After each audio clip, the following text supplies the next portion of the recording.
बिस्मिल्लाहिर्रहमानिर्रहीम। फिलबदी बोलूँगा थोड़ा सा। बाब कौम ने जब साम्राज्य से आज़ादी ली, एक पार्लिमानी तरीके के ज़रिए इंतखाबात हुए 1945 के इलेक्शंस के बाद, पहली हमारी दस्तूर साज असम्बली वजूद में आई, उसका काम था आइन बनाना। बहरहाल बाब कौम का एक लेक्चर है जो उन्होंने एड्रेस किया था हमारी आर्म फोर्सेस को क्वेटा के स्टाफ कॉलेज में। उसमें उसका जो लुबे लुबाब है, उसके जो समरी है, उन्होंने स्ट्रिक्टली फ़ौज से कहा था कि तुम्हारा कोई सियासी रोल नहीं है, ना कभी होगा। उसके बाद की तारीख हमें बताती है कि उसी दौरान जब अयूब खान उस वक्त ब्रिगेडियर था या जिस रैंक पे था, उसने बाब कौम के सामने जो है कोई बात की सियासी, तो बाब कौम ने उसे टोका और उसको अनफिट डिक्लेयर किया था अयूब खान को कि ये फर्दर किसी पोस्ट के लिए अनफिट है, तरक्की वगैरह एंड सो ऑन। उसके बाद चलिए पहली साजिश, लियाकत अली खान को गोली मारी गई। उसके बाद चल एक ऐसा मोहरा हमारे ऊपर बैठ गया मलिक गुलाम मोहम्मद, जिसने फिर ना आइन बनने दिया, ना किसी सियासतदान को काम करने दिया। Rest is history. वो बात चलते 1958 तक पहुंचती है, जब वही अयूब खान बाब कौम का अनफिट डिक्लेयर करदा पर्सन, और वो जनाब आपका पहले उसको कैबिनेट में शामिल किया गया, आर्मी चीफ को बहैसियत वज़ीर आज़म, और उसके बाद उसने मार्शल लॉ पहला लगाया। फिर क्या हुआ? फिर जनाब 10 साल वो बैठा रहा। उन 10 सालों में बंगालियों के अंदर जो नफ़रत पैदा हुई, और बंगालियों ऊपर जैसी एक मिसाल ये है कि जब 1954 में बंगाली स्टूडेंट्स के ऊपर ओपन फायर किए गए, जस्ट कि वो चाह रहे थे कि हमारी बंगाली को भी नेशनल लैंग्वेज का स्टेटस दो।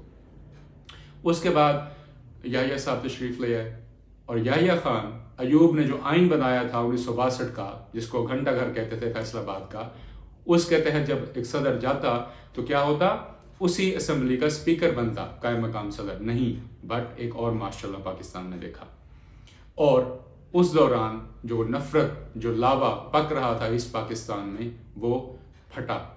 सबसे पहले साइक्लोन, बदतरीन सैलाब आया, और 1970 में, और वहाँ पे जो तबाही हुई बंगाल में, उन्होंने कहा कि हम जो है आपको जूट पटसन, जिससे आप उस वक्त पाकिस्तान दुनिया का बड़ा मुल्क था जो एक्सपोर्ट करता था, उसके डॉलर्स आप कमाते हैं, वो आप कहाँ लगाते हैं?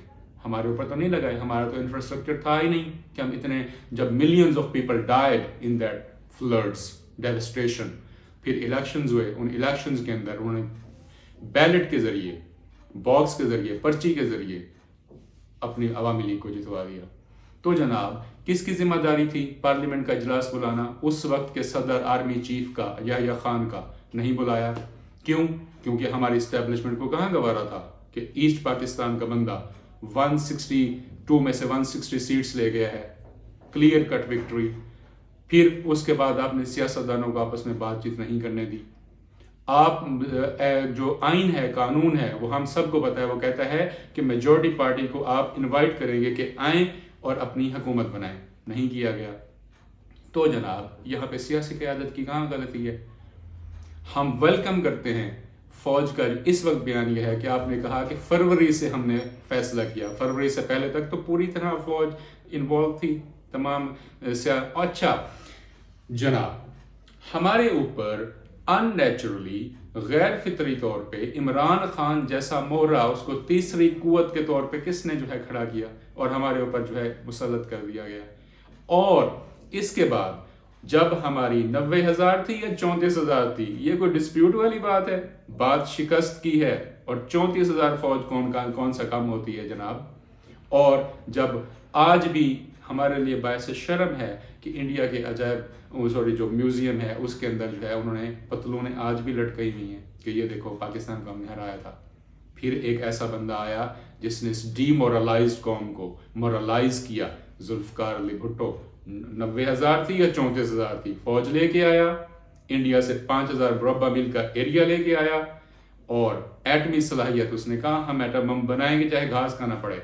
और फिर एटमी कुव्वत आपको देके आपके जो ये तमगे सजे हुए हैं, इनको मजीद जो है उन्होंने ऊपर किया, जिसे पंजाबी में यह कहें कि शिमला आपका ऊंचा किया फौज का। और बीबी साहबा ने मिसाइल टेक्नोलॉजी दी, जरदारी साहब ने drone technology the, and etcetera etcetera.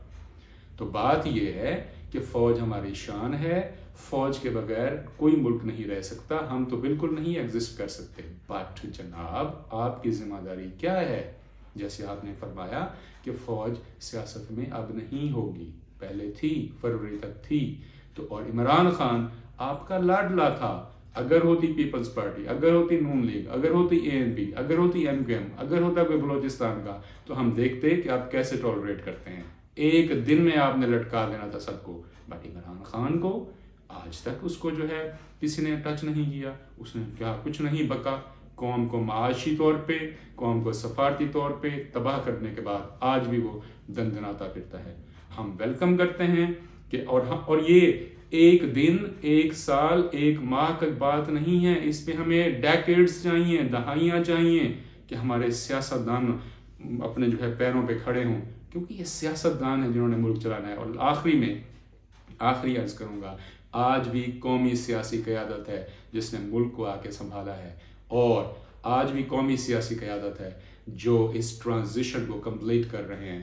Bilawal صاحب نے جس طرح، ہمارے چیئرمین صاحب نے صدر کو کہا کہ خبردار کوئی بدنیتی پہ مبنی اقدام نہ کرنا، جس کا آج بھی عمران خان جو ہے اشارے کر رہا ہے، اور زرداری صاحب کا اسلام آباد پہنچنا اور تمام معاملات کو سمودھ کرنا۔